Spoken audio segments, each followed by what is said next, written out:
اردو میرا وجود، اردو میرا خیال، اردو میرا وجود، اردو میرا خیال۔ السلام علیکم۔ اپلوز ادب ود عمار اقبال کے ساتھ عمار اقبال ایک بار پھر آپ کی خدمت میں حاضر۔ آج کا ہمارا موضوع گفتگو رہے گا ایک کتاب، چند مضامین آپ حضرات کی نظر سے اکثر گزرے ہوں گے، بڑے معروف رسل کے،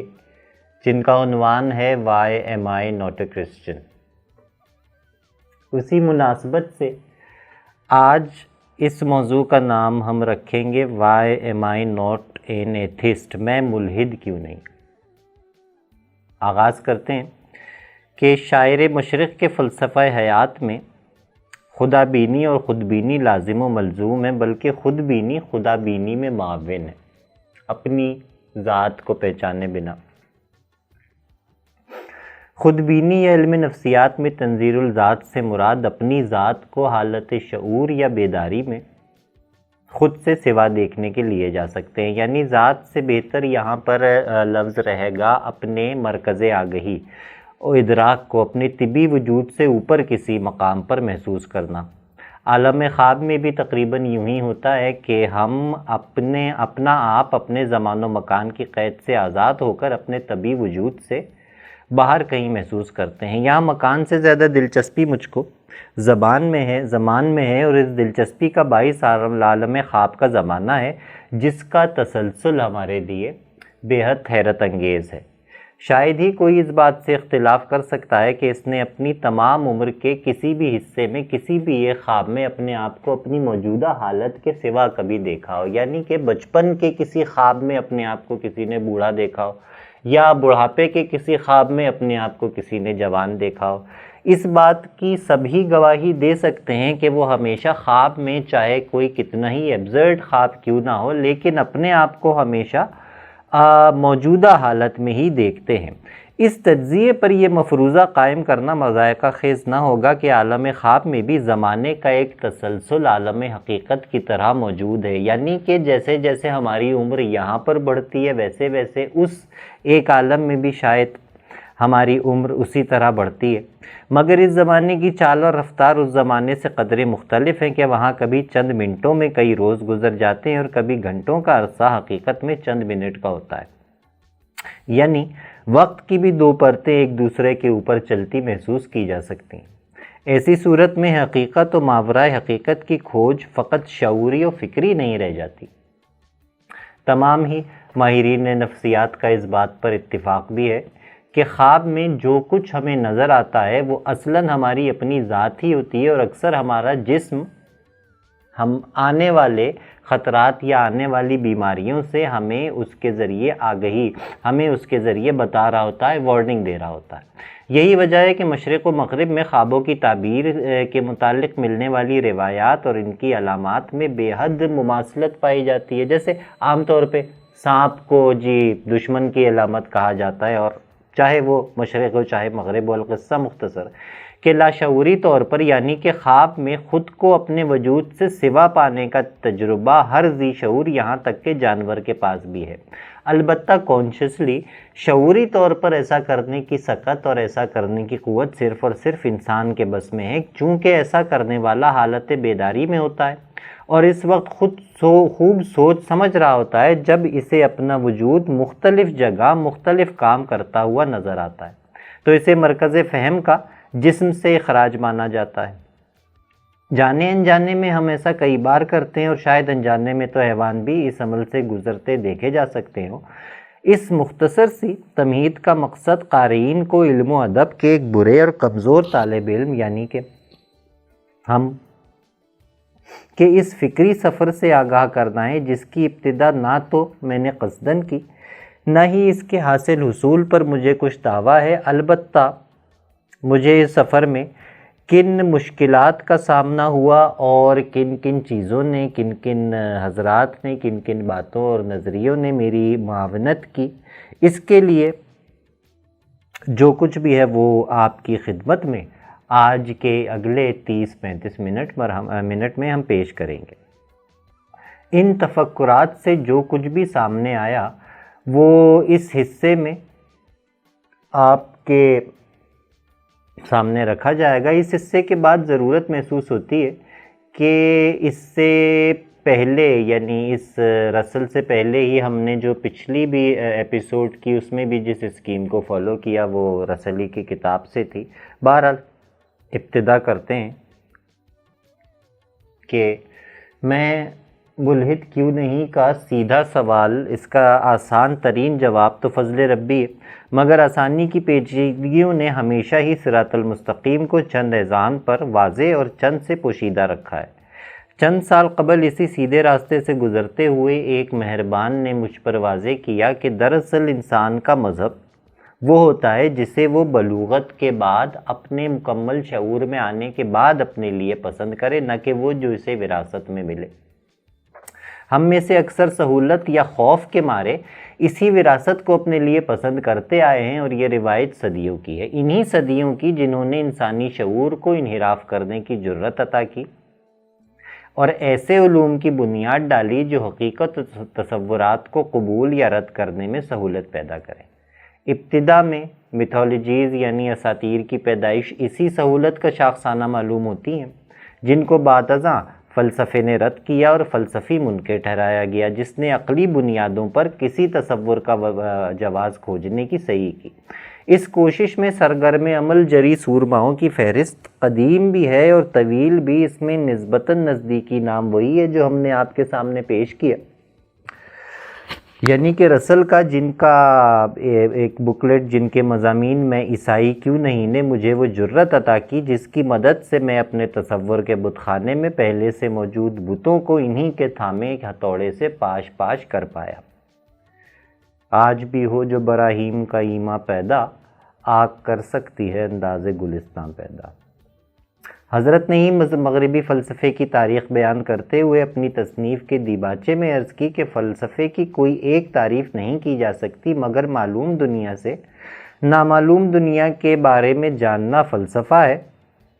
اور اس کی پیدائش قریب 3000 سال پہلے انہوں نے کہا۔ البتہ اس سے پہلے بھی چارواک لوگ اور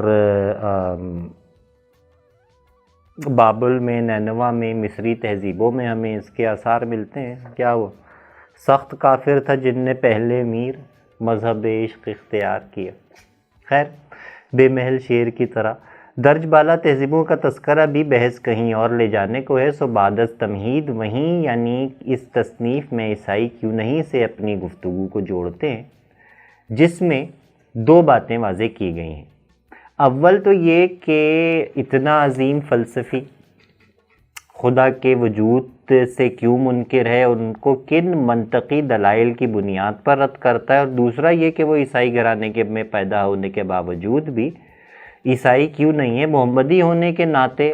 مجھے یہاں پر صرف پہلی بات سے علاقہ ہے، اور لفظ تقریباً کی رعایت کے ساتھ واضح رہے کہ عیسائیت سمیت تمامی سامی مذاہب میں تصور خدائے واحد تقریباً ایک جیسا ہے، جس کے قبول و رد میں مختلف زمانے مختلف دلائل پیش کرتے آئے ہیں۔ ان میں سے صرف ان اعتراض کا تذکرہ یہاں کیا جائے گا جنہیں مذکورہ مغربی فلسفی نے رد کیا، جیسا کہ اول ہے ان کے پاس۔ اگر آپ وہ کتاب دیکھیں گے تو سب سے پہلے ابتدا ہوتی ہے، ایک ہیڈ اسے ہم کرتے ہیں فرسٹ کاز آرگیومنٹ۔ یک لفظی جواب تو اس کا یا مسبب الاسباب، لیکن یہ سوال گو بہت پرانا ہے، اور رسل نے اپنے پہلے اعتراض کے طور پر اپنی کتاب میں اسے شامل کر کے اپنے بعد آنے والے ملحدین کی امامت کی ہے، جنہوں نے اس بنیاد پر خدا کے وجود ماننے والوں کو لاجواب کیے رکھا ہے۔ یہاں رسل نے ملکی سوانح حیات کے حوالے سے بیان کیا ہے کہ مجھے کس نے بنایا کا کوئی منطقی جواب ممکن نہیں، کہ اس کے فوراً بعد سوال اٹھتا ہے کہ میرے بنانے والے کو کس نے بنایا۔ اگر اسے کسی نے بنایا ہے تو وہ خدائے لم یولد نہیں ہو سکتا، اور اگر اسے کسی نے نہیں بنایا تو امکان ہے کہ کائنات کو بھی کسی نے نہیں بنایا ہو، اور یوں علت اولا کا سارا مدعا لا یعنی قرار پاتا ہے۔ یعنی کہ اگر منطقی طور پر آپ دیکھیں تو آپ دونوں میں سے کوئی ایک بات کر سکتے ہیں، یا تو یہ آپ کہہ سکتے ہیں کہ اگر خالق کو کائنات میں کوئی بھی چیز بغیر خالق کے وجود میں نہیں آ سکتی، اگر آپ یہ کہتے ہیں تو لازمی طور پر آپ یہ کہتے ہیں کہ خالق کا بھی یقیناً کوئی خالق ہوگا، کیونکہ آپ نے مانا ہے کہ خالق کے بغیر کوئی چیز وجود میں نہیں آ سکتی۔ اور اگر آپ یہ کہتے ہیں کہ کوئی ایسا خالق موجود ہے جس کا تخلیق کرنے والا کوئی نہیں، تو آپ اپنی بات رد کر رہے ہوتے ہیں، یعنی کہ ایسی چیز کا وجود ممکن ہے جس کا کوئی خالق نہ ہو۔ بہرحال اگر ہر شے کی کوئی علت ہے تو خدا کی بھی کوئی علت ہوگی، اور اگر خدا کی کوئی علت نہیں تو کسی شے کی کوئی علت ہونا ناممکن ہے۔ مجھے اس باب نے تب تک پریشان کیے رکھا جب تک شے، کسی چیز، کسی وجود کا ہونا واضح نہ ہو گیا، اور پھر کھلا یوں کہ جو وجود رکھنا شروع کرے یا کبھی سے وقوع پذیر ہو یا عدم سے وجود میں آئے، اس کی کوئی علت ہونا لازم ہے۔ کہیں عدم ہی اس کی اولین علت ہے۔ اور خدا کی تعریف ہی تینوں سامی مذاہب میں یوں ہے کہ اس کی ابتدا کہیں سے نہیں ہوئی، اس نے وجود رکھنا کبھی سے شروع نہیں کیا، وہ قبل از ازل ہے، اس لیے اس کی کوئی شروعات نہیں۔ اور جس خدا کا رد درج بالا دلیل سے کرنے کی کوشش کی گئی ہے وہ تو کبھی وقوع پذیر ہی نہیں ہوا، اس نے کبھی سے ہونے کی ابتدا نہیں کی، سو سبب اول کا اعتراض اس خدا کی ذات پر تو منطقی طور پر لاگو نہیں ہو سکتا جو کبھی وجود میں آیا ہو، کبھی وجود میں نہ آیا ہو، اور صرف منطقی طور پر اس خدا کے وجود پر ہو سکتا ہے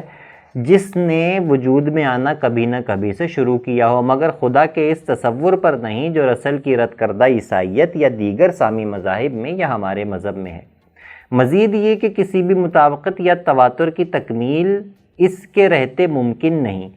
سو کسی بھی مطابقت یا تواتر میں رہتے ہوئے اس کی ابتدا یا انتہا کو ثابت نہیں کیا جا سکتا۔ کسی نظام کا حصہ ہوتے ہوئے حصے کے امکان میں محض اس کے چند پہلوؤں کا ادراک ہو سکتا ہے، مکمل نظام کا نہیں، کہ اگر ایسا ہو تو وہ حصہ ہی کل نظام، مکمل نظام بن جائے۔ اس کی عام فہم مثال توانائی کا قانون ہے جو ہمیں بتاتا ہے کہ energy can never be created nor destroyed۔ اب یہ جاننے کے لیے کہ ایسا کب سے ہے، ہمیں ظاہر ہے وہاں جانا ہوگا جہاں سے اس کی ابتدا ہے، اور یقیناً تب وہاں اس قانون کا اطلاق نہ ہوگا کہ وہاں سے تو توانائی نے ہونا شروع کیا ہوگا، سو قانون غلط ثابت ہو جائے گا۔ بالکل ایسے ہی موجود ہوتے ہوئے وجود اور وجود نہ ہوتے ہوئے عدم کے ادراک کی خاطر ہمیں دونوں سے ماورا ہونا پڑے گا، اور مجھے یہی ماورائیت خدائی صفت معلوم ہوتی ہے۔ مختصراً یہ کہ سبب اول یا علت اولا کی دلیل سے اس خدا یا تصور خدا کو رد کرنا اسٹرومین فیلیسی کہا جا سکتا ہے، جو ایسا منطقی مغالطہ ہے جس میں آپ سامنے والے کو کوئی نہ کوئی ایسی پوزیشن دے لیتے ہیں جو دراصل اس کی پوزیشن نہیں ہوتی۔ Stroman fallacy is actually substituting a person's actual position or argument with a distorted or exaggerated or misrepresented version، جو دراصل اس کی بات نہیں ہوتی، جو دراصل اس کا محاذ نہیں ہوتا، آپ اسے وہاں پہ ہرا دیتے ہیں۔ یہ تو طے ہوا کہ جناب کا اس دلیل سے رد کردہ خدا کسی بھی سامی مذاہب کا خدا نہیں ہو سکتا، کہ یہ دلیل خدا کے اس تصور پر لاگو نہیں ہوتی جو ہمیشہ سے ہے۔ یہاں اس مدعے سے پرے راقم خالق و مخلوق کے ایک پہلو پر روشنی ڈالنے کا متمنی ہے جس نے ایک عرصے تک اسے تاریکی میں رکھا۔ راقم یعنی کہ محترم جناب عمار اقبال صاحب۔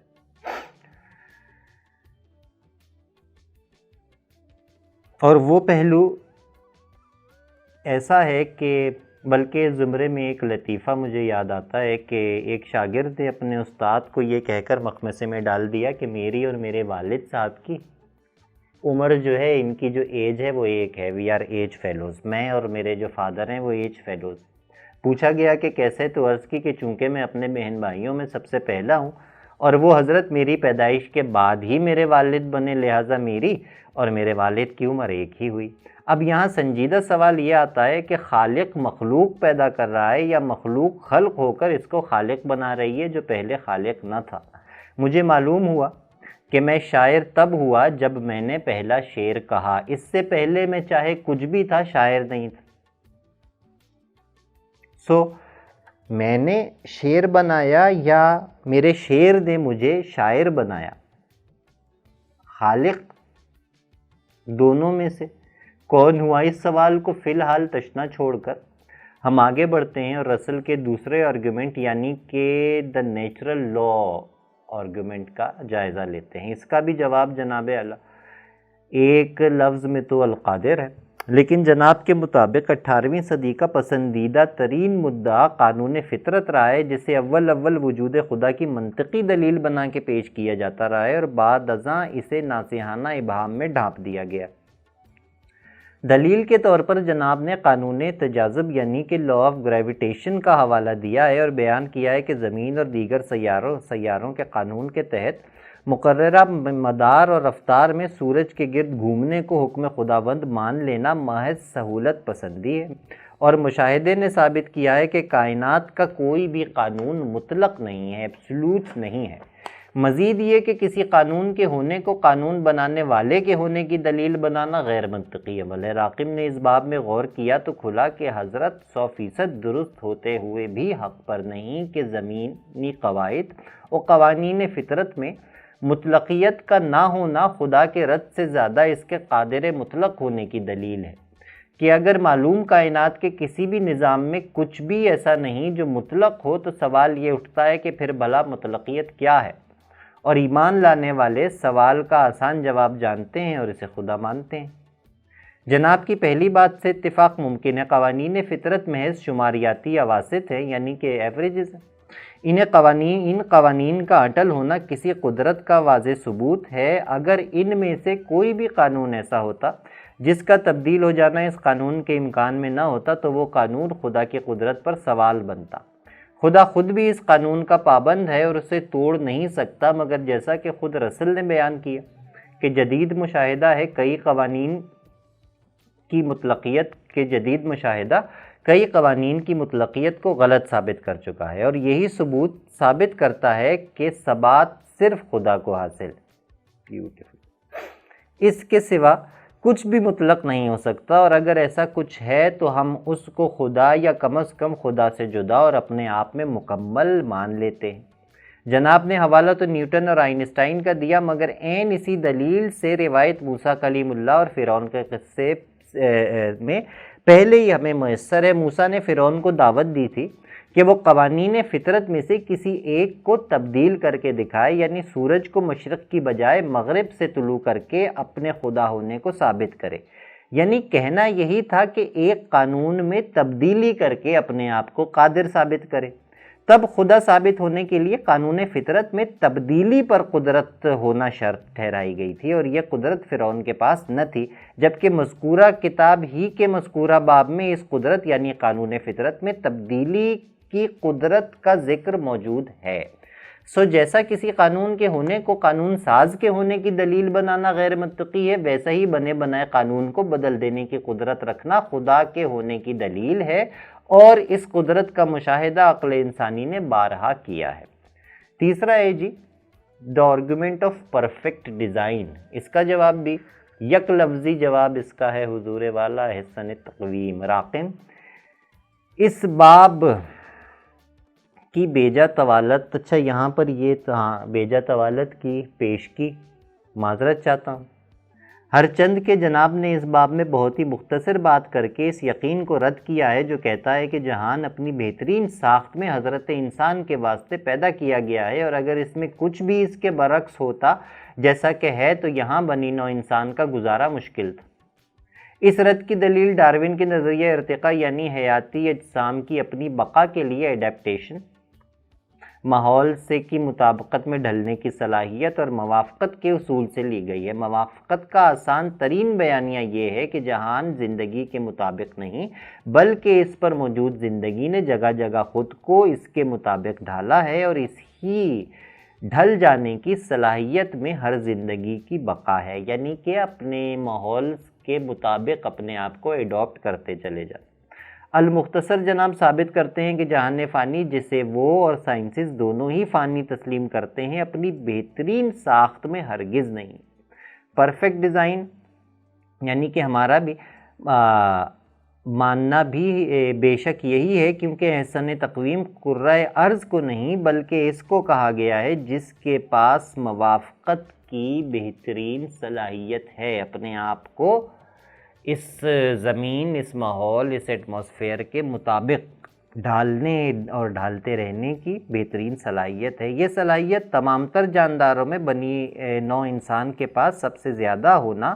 ثابت ہے، اور یہی اسے احسن بناتا ہے۔ یوں تو یہاں اس باب میں گفتگو تمام ہو جاتی ہے کہ پرفیکٹ ڈیزائن یہ جہان یا کائنات نہیں بلکہ اس میں موجود انسان ہے جس نے اس کے مطابق خود کو ڈھالا ہے، مگر میں یہاں موضوع سے ذرا ہٹ کر نظریہ ارتقاء کی وضاحت بھی لازمی سمجھتا ہوں کہ اکثر پڑھنے والے اذہان میں ڈارون کا نام سنتے ہی بندر کی شبیہ ابھر آتی ہے، اور وہ بڑبڑا کر اس نظریے کو غلط مان لیتے ہیں جس کے واضح شواہد اور ثبوت موجود ہیں۔ ہرچند اس میں بھی کچھ کمیاں اور کچھ خامیاں بھی تلاش کی گئی ہیں، اسی سبب اس کی ابتدا ایک نظریہ گردانا، اسے ابتدا سے اور اب تک ایک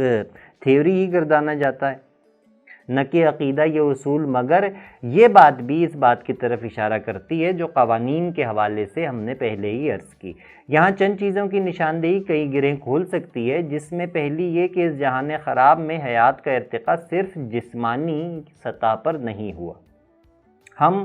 کل جہان کی قسم بندی کئی طریقے سے کر سکتے ہیں، جیسا کہ اس میں صرف دو اقسام موجود ہیں، ایک وہ جو حیات ہیں یعنی جیسا کہ نباتات، جمادات، حیوانات وغیرہ، اور ایک وہ جو حیات نہیں جیسا کہ پہاڑ، سمندر، چٹان،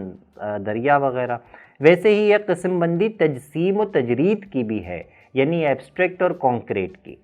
جس پر یہ کل جہان قائم ہے۔ اس میں یا تو جسم ہے یا تجرید ہے، اور صدیوں سے حضرت انسان کی ترقی کا دار و مدار صرف تجرید کی تجسیم پر ہے، یعنی کہ صرف ایبسٹریکٹ کو کانکریٹ بنانے پر ہے، یعنی کہ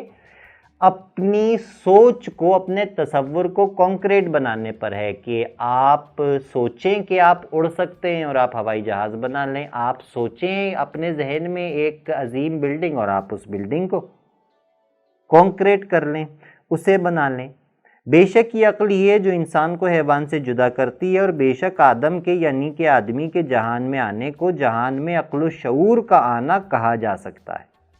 یہ بات ہر دو طرح سے ثابت ہے کہ زمین عمر میں آدمی سے بڑی ہے اور آدم سے پہلے تخلیق کی گئی ہے، سو آدم سے پہلے کی زمین پر حیات کا جسمانی ارتقاء بھی ممکن ہے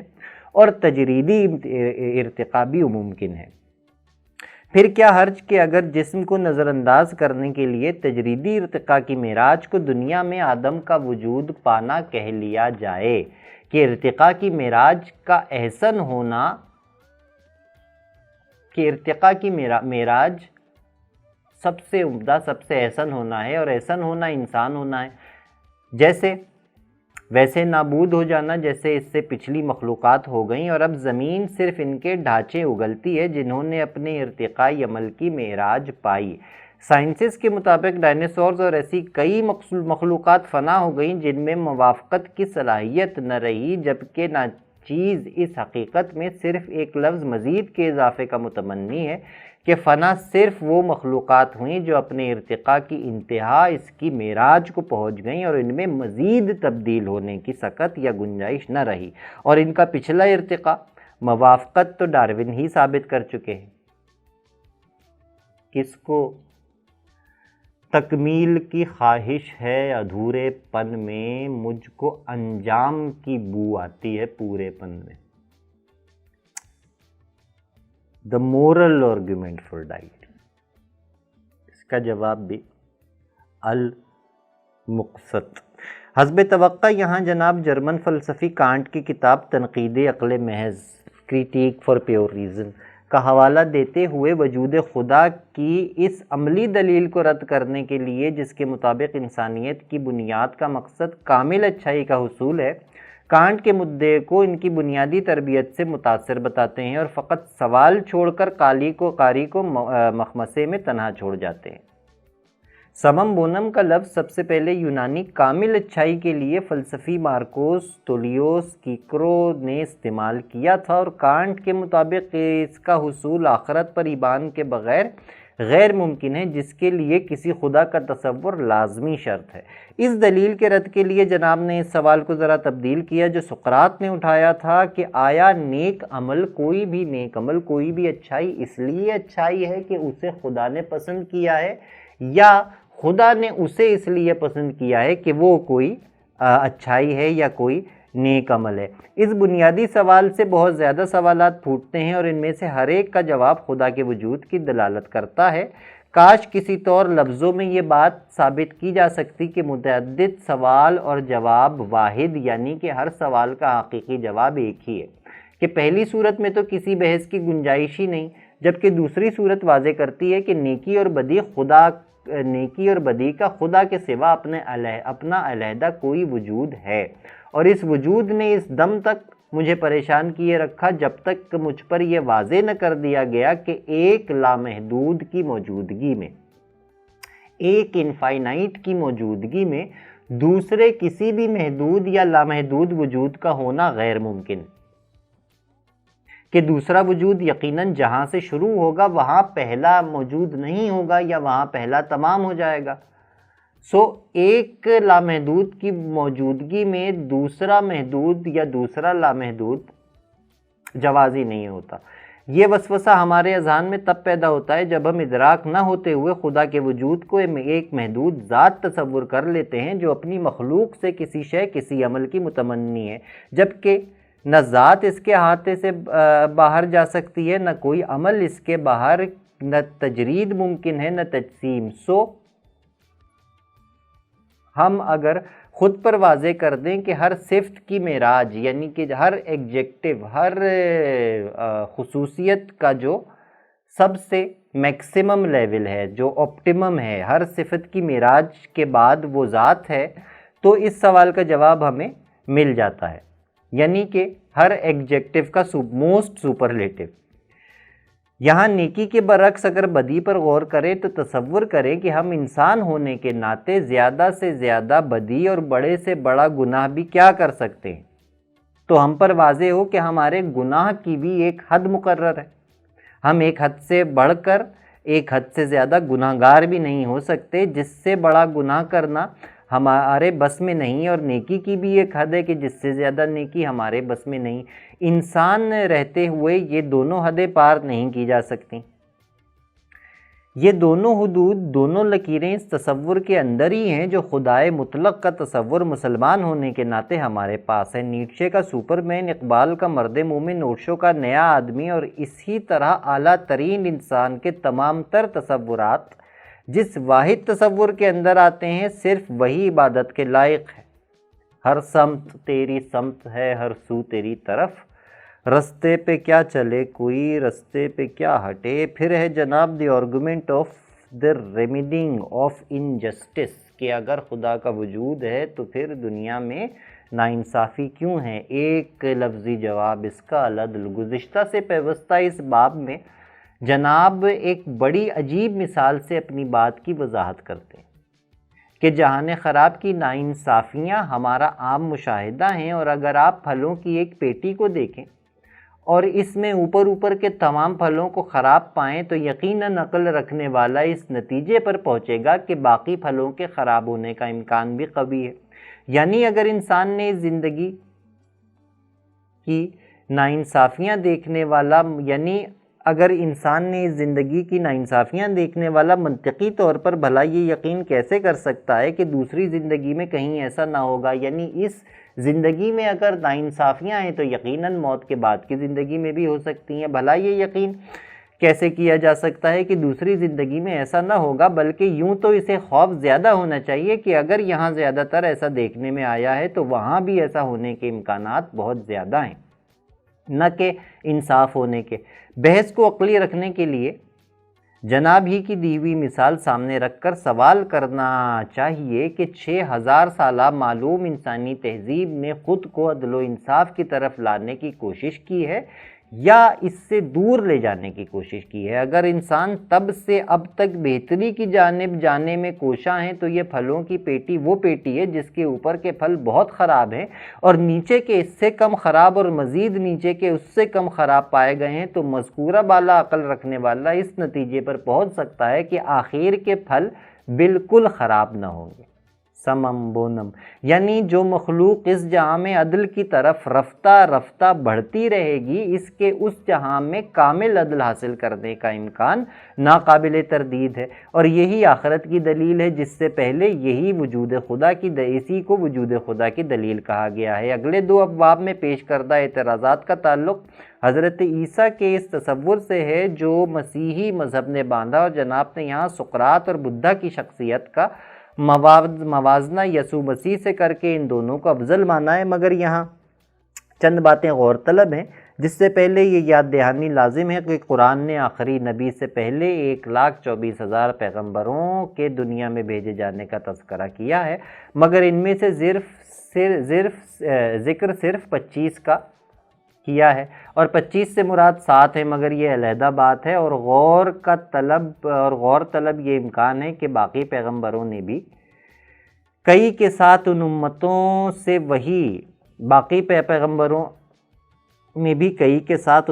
سے وہی خطا سرزد ہوئی ہوگی جو موسیٰ کے ساتھ یہودیوں نے اور عیسیٰ کے ساتھ عیسائیوں نے ان کی اصل تعلیمات کو فراموش کر کے کی۔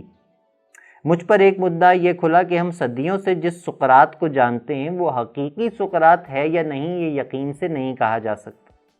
کہ ہم تک تو سقراط ویسا پہنچا جیسا کہ اس کے شاگرد افلاطون نے ہم تک پہنچایا،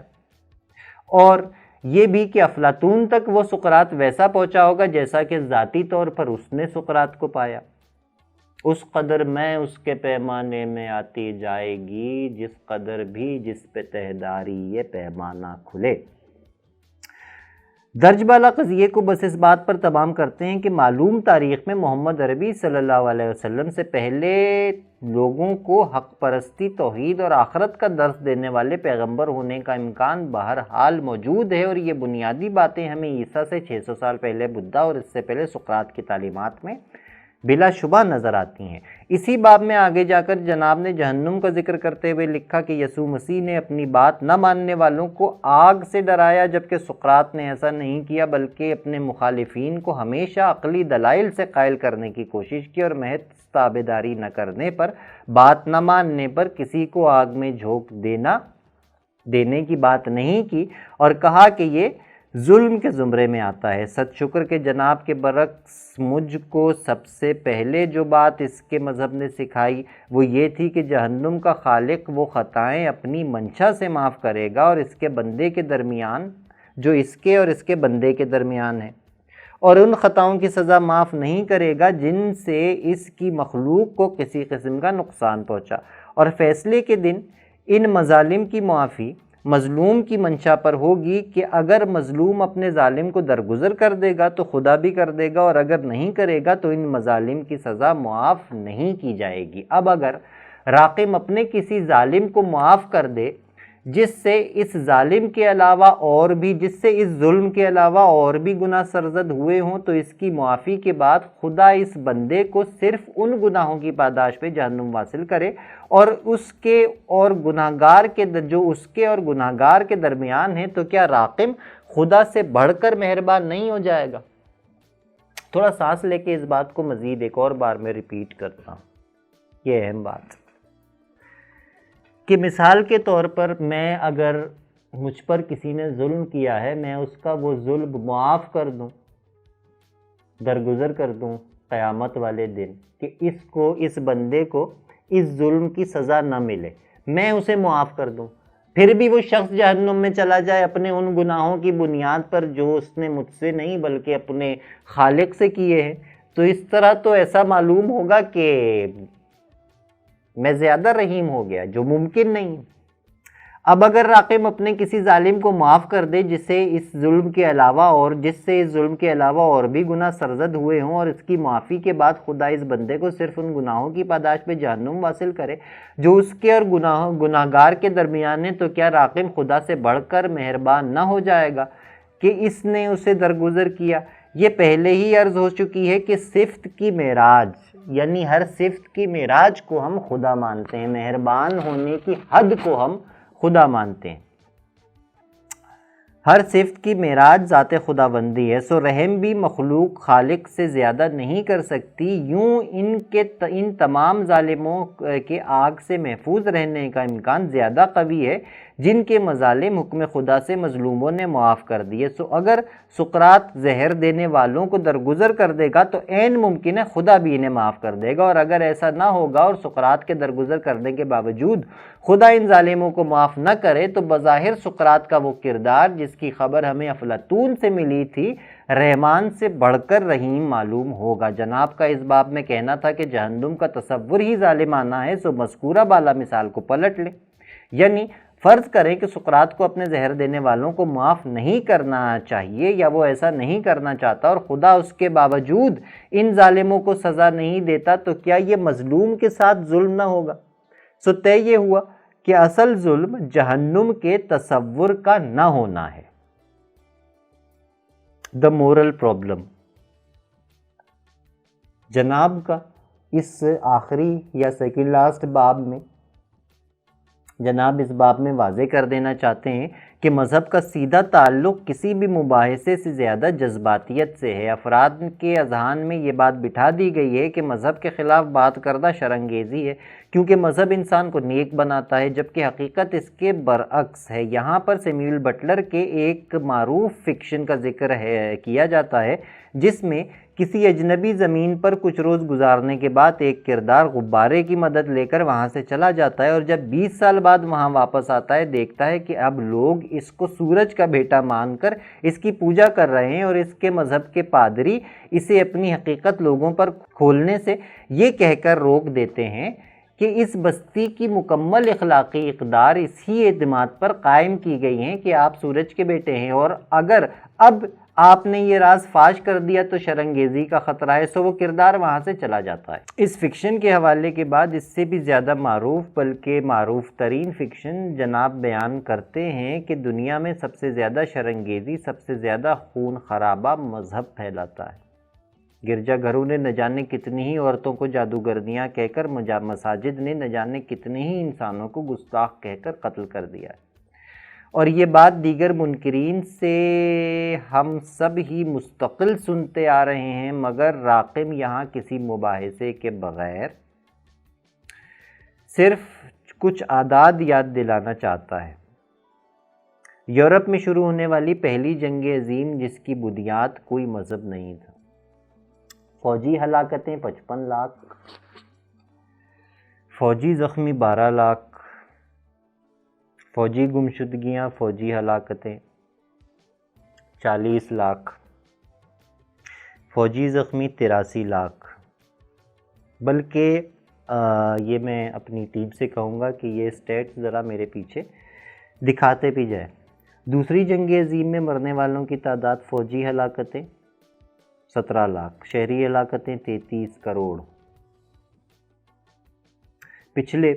کئی سو سال میں تمام مذاہب کے نام پر ہونے والی ہلاکتوں کے اعداد و شمار ایک ساتھ بھی جمع کر لیے جائیں تو یہ تعداد یقیناً